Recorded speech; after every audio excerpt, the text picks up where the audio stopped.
My name is Siddharth. I'm going to talk to you about sort of, I'm going to talk to you about trash and my experiences.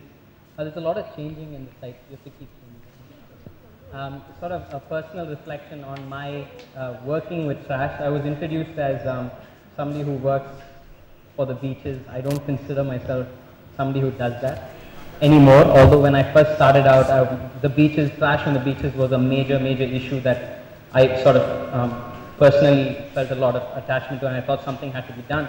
My sort of engagement with the issue of garbage has sort of moved on as I've been involved with the group that I work closely with, Reclaim Our Beaches. And this is the main thing. I do not have all the answers. I don't know what the solutions are, and I'm just here to share my confusion with you. About this issue of garbage, who thinks garbage is an issue in Chennai? Okay, great. How many of you have done something about it? How many of you, as college students, there are a lot of college students here, how many of you have sort of been a part of some sort of activity that has tried to talk about garbage? Cleanup, Green Brigade, some enviro-related issue. Can we all have a show of hands at the same time? Okay, so 20%, 30%? Okay, but you all consider garbage is a major problem. Okay.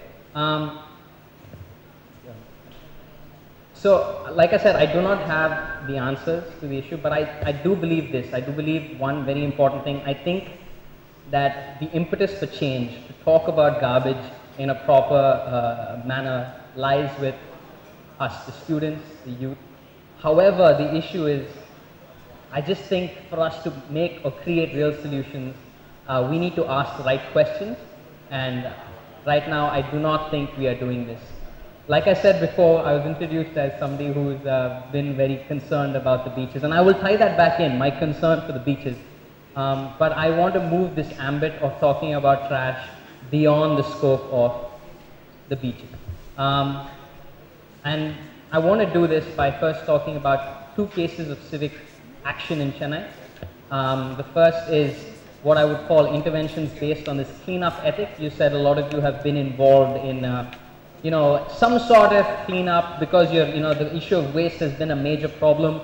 You have been involved in one of these kinds of things. I've just highlighted a few really big ones. Any of you been to a beach cleanup? The same people who have.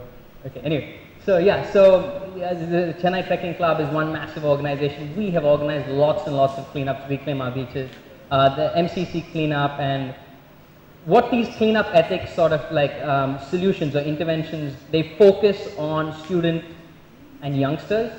When you talk about, okay, the Green Brigade, a lot of colleges, I'm sure Stella has some sort of enviro club. Is there anybody from Stella here? What kind of, okay, sorry. So what kind of work does your enviro club do? What kind of work related to, has there been any cleanup related work in your college? Okay. Okay. Oh, so Stella participated in a beach cleanup. Okay, great. Okay. So the second point, the intervention that I'm going to talk about is the protest by Resident Welfare Association in Kudingur. Anyone know what Kudingur is? What is in Kudingur? And Palikarnai, for those who don't know, what is in Kudingur and Palikarnai? Marshland. Sorry? Landfill. So these are the two official dump sites of Chennai city. Yes, there are marshlands. They are marshlands, but they are the two official dump sites of Chennai city. And for the last so many years, the residents of Kudingur have been protesting the fact that on their marshlands, in their residential colonies, you have so much trash, that there is a lot of this dumping. So like I said, both have a lot in common. At the face of it, both are talking about trash being in a space that ought not to contain it. For the residents of Kudingur, it's the fact that they live there, that their children, they are subjected to the onslaught or all the negative connotations of what trash does to us. And then for especially the beach cleanups, especially the beach cleanups, it's about trash being in this fragile ecosystem. It affects the turtles. People. It's a beautiful space everybody goes to and this kind of thing. However, what's very interesting is the beach cleanups, especially the beach cleanups, have engendered this massive support in the public sphere. You know, if you look at it, I mean, our Tamil Nadu ministers are getting involved. You see some minister cleaning up the beach. You see famous actors coming in and, you know, organizing this international coastal cleanup day. You see children being sent from their schools with their caps and their green coalition and all of these kinds of things and cleaning up the beach. And you also see it's not only in the public sphere. Like I said, government is very involved, very interested in these kinds of interventions, as well as companies and corporations. So they are also sponsoring cleanups. For instance, these the bottom two pictures are a Garnier and Times of India beach cleanup that they sponsored on Besanagar Beach. But however, these resident welfare associations in Kodingallur have just been protesting alone. Now, why? You know, like, why does this happen if they have so much in common? If we are all sort of interested in talking about garbage as a major issue, how are we not able to form like an equal platform? Why aren't the residents of Kodingallur coming in and being a part of these beach cleanups? Or why aren't all these different groups talking about beach cleanups, working with the residents of Kodingallur? After all, we're trying to talk about garbage, right? And I believe that the issue begins with some of the ways we conceptualize garbage. So a little bit of theory here, I won't get too much into it, but the first is garbage is perceived, how we perceive garbage. And the first way of how we perceive it is the fact that it has zero value and it is something that belongs elsewhere. Does everybody understand what I'm saying? The fact that, okay, garbage as a material, so we're going to create a lot of garbage here. We have all these kinds of bottles and all of these kinds of things. And after it is used, it is something that has zero value, okay? And it is also related to our sense of order. So it does not belong in a space which is clean, in a space that we inhabit, it belongs elsewhere. Okay, connotations, there's theoretical connotations to this, but it is something that belongs elsewhere. Second, garbage is perceived as amodern. If a space contains garbage, it is not a connotation of a clean, modern space. Does everybody understand that? In the sense, when my streets are dirty, we're like, oh my God, the corporation is not doing its job, India is dirty, the Indian mentality, all of these things come out and say, oh, we Indians, we have no civic sense, all of this kind of stuff sort of comes out. The third thing is garbage is perceived as non-matter. What I mean to say is, when you take a bottle like this, it's a commodity, right? So it has a particular value, 10 rupees, 12 rupees, this is my product, it's water. Whereas when we talk about garbage, we talk about it as a clump, a mass of something. So it actually loses its sort of relation to actually being anything. It's waste, it's garbage, all of it clumped as together. Now, with these three things in mind, I think the biggest thing that jumps out, remember those two interventions? The biggest thing that jumps out as to why there's so much massive public support for beach cleanups is the fact that our beaches are an important public space. You know, you look at the Tamil Nadu tourism website, you know, what is the pride of Chennai? Marina Beach, right? So, and everybody who talks about Chennai, we cannot imagine ourselves, Chennai cannot imagine ourselves without its beaches. It is this public space that defines us. I don't know if any of you heard about this elevated expressway that was coming up but now has been scrapped. There was massive support. You've got like lots of different communities coming together saying, no, we do not want this monstrosity, this massive expressway on the beach, on our beaches, on Namma Chennai beaches, that kind of a thing. And the fact that it's dirty is something that we cannot handle. As our sort of modern world-class sensibilities, we cannot handle this fact that our beaches are dirty. So you'll see routinely in the papers, oh, our pride of Chennai is dirty, and you know, and of course, whenever all these kinds of things, what is the first thing that we want to do? Let's get the students on them. Let's send them in. Let's get them to sign these. You know, we all have these outreach quota things that we have to do. Let's go sign them. Let's go send them and clean up these beaches. Whereas, second, the fact of Kodingallur, it is in the end the dump yard. It is where our dump yard is located. So it is the designated elsewhere for our trash. I mean, if not there, then where? The moon? I don't know. There's a lot of, I don't know. Where would you put your trash? Those kinds of things. And with that in mind, I have this critique of this cleanup ethic that all of us are so big a part of. and how I generally get introduced, and especially when Reclaim Our Beaches does its work, oh, we're doing this cleanups and all of these kinds of things. I'm sort of very averse to that, that sort of being pushed into that block, and this is why I wanted to talk about this. This is my critique of the cleanup ethic. First, it's a superficial intervention if it stands alone, because all you are doing is you are moving your trash from one place to another. For instance, the beach cleanups that you did, or the beach cleanups that I do, how appreciated are they, by the residents of Kudingur? Would you think they would come and help us out? In fact, the worse job we do, the better it is for them, right? Secondly, what's very interesting is when we talk about, there is massive environmental ethic. You can say, the beaches are an important fragile ecosystem, the turtles and all of these kinds of things. But what's very ironic is these are beautiful marshlands. Kudingur and Palikanai, both official dump sites, are beautiful marshlands which have been completely decimated because of the trash. So my question is, where is the debate around this, Why aren't we, and this is what I said about in the beginning, I don't think we're asking the right questions, especially our students, because we are a very active bunch, and that's why I have sort of a great regard of, okay, students are, this is the way to go, this is what we need to do. But I just feel that we're not asking the right questions, and anyway, so the second thing is it does nothing, the cleanup ethic, it does nothing to connect trash to consumption and the idea of creating proper waste management systems. I'll give you an example of this. Some of the cleanups that we did, or not even cleanups, now we started doing waste audits, but some of the audits that we do, and this is all on the beach, mind you, these are some of the products that we found. Now, we're talking about a cleanup ethic as opposed to a greater issue of waste management. And the whole point is, does anybody go to the beach and use Dove? Do you think there's, and this was all in Besanagar Beach, so do you think that Taj Coromandel is on Besanagar Beach? I mean, no, right? I don't think anybody goes to brush their teeth on the beach, especially if you're buying close-up. I don't even know what that is. I think that's detergent, and that's a friend of mine.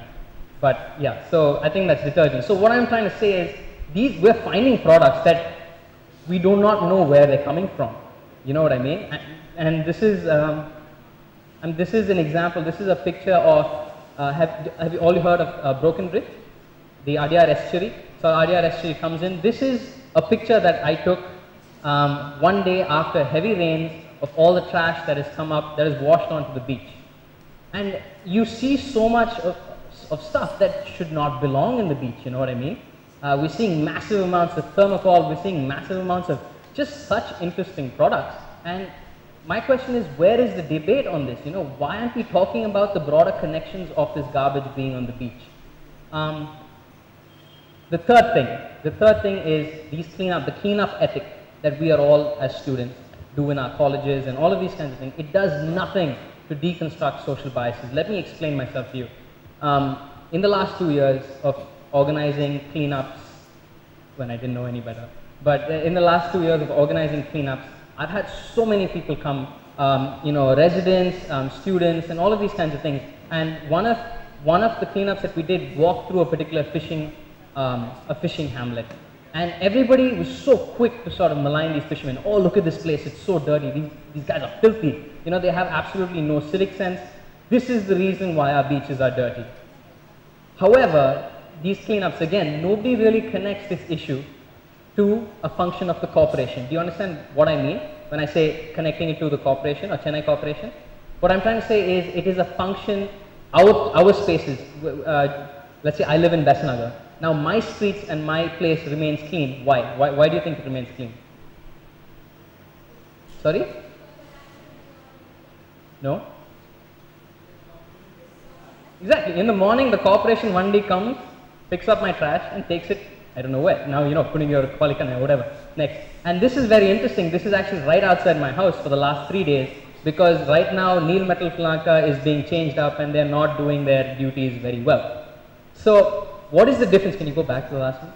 So, what is the difference between an area like this in a fishing kuppam or a slum, all these connotations to the word slum? What is the difference between this and my neighborhood if the corporation doesn't pick up my trash? These are the connections, these are the broader connections that we need to make, and to ask the right questions. Okay, so from talking about this kind of trash to finding solutions. I think, so how do we ask these, the right questions? I think it can only happen when we start grappling with garbage's socio-political, socio-economic connotations. When I mean this, what I'm trying to say is, I'm saying, how does garbage perceived by different people? You know, what are the bigger implications of garbage? What is its political context? I'll just give you a few examples. One, so garbage as a problem itself is revealing of a certain kind of class bias. Do you understand? Does that make sense to anybody? What do I mean? By what I consider my garbage as well is revealing of a certain class bias. Did you understand? Any sort of take, like any sort of hits? Like what am I trying to say? What I mean is garbage reemerges as having value as you move down the socio-economic chain. So what I consider trash is zero waste, is zero value and having absolutely nothing, reemerges as having value to somebody who is poorer than I am. In terms of, let's say I drink a bottle of beer, let's just say, and then, you know, I say, oh, okay, whatever, and I put it out and I throw it away, garbage now. Now that bottle has value for the rack picker, for somebody who's picking it up. And this is a very interesting thing. This is why I say it's very it's implicative of class bias, and it's something that we need to keep in our heads. Second, garbage as a problem is tied to our desire to be world class. And this, what I'm saying is, there is a tendency to aesthetize important spaces, and in the process neglect unimportant spaces. So my secretariat is clean, my beaches need to be clean, but Kudingur, Palikanai, which is away from the city, away from these places where there are, you know, like middle income groups, poor income groups living, let's dump over there, that's okay. And it is up to us to make these connections. Third, and especially, in two things. In equitable service delivery, this has a lot of meaning, and this is what I said, like our corporation comes to Besnagar, takes the trash and puts it to Palikarna and Kudingur. We need to look at the kinds of people who live in Besnagar, the kinds of people who who live in Kudingur and Palikarna. The second, in finding locations for our trash, the same thing. Okay. Yeah. And the third is garbage as a problem is linked to ourselves. It's linked to consumerism. And what I mean is, it is a product of our lifestyle.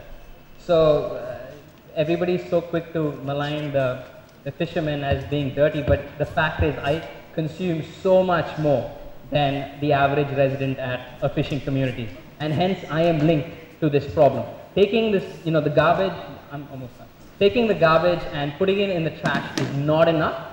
You know, it does not lead to the right kinds of solutions. And the second most important point, it is still a product of the corporations and companies that created them. So what I'm trying to say here is, holistic solutions happen only when you account, the interventions that you create account for all of these things. And this cleanup ethic-based intervention does nothing for that. So just to get the ball rolling, this is my last slide. I say use cleanups purely for awareness, call them cleanups 2.0. Just bring people together to talk about the issue of garbage, link yourself firmly to the process of garbage. Right now we're using, you know, disposable trash, etc., all of this kind of stuff. We put in the waste paper basket and we think we've done our civic duty. We have not. We need to make these broader connections. The fact that garbage is very much linked to my lifestyle. Second is, we need to plan interventions that connect it. Exactly what I said. We need to plan interventions that push the government to sort of implement its municipal handling waste rules. They have rules for this. We have the laws set, but there is no teeth in these laws because where is the debate? Where is all of this? Where are the questions, you know? Do not let companies get away with greenwash. Do you know what greenwash is? So greenwash is, I'm raising about 1,000 acres of forest in like somewhere in Tervai Kandige or something like this, and I'm sponsoring a student green movement in the city. Make the broader connections. And I would say instead of getting these companies to come in, like right now companies are all over the place. They are funding our environment clubs, they're funding all of this. Ask them for stronger things.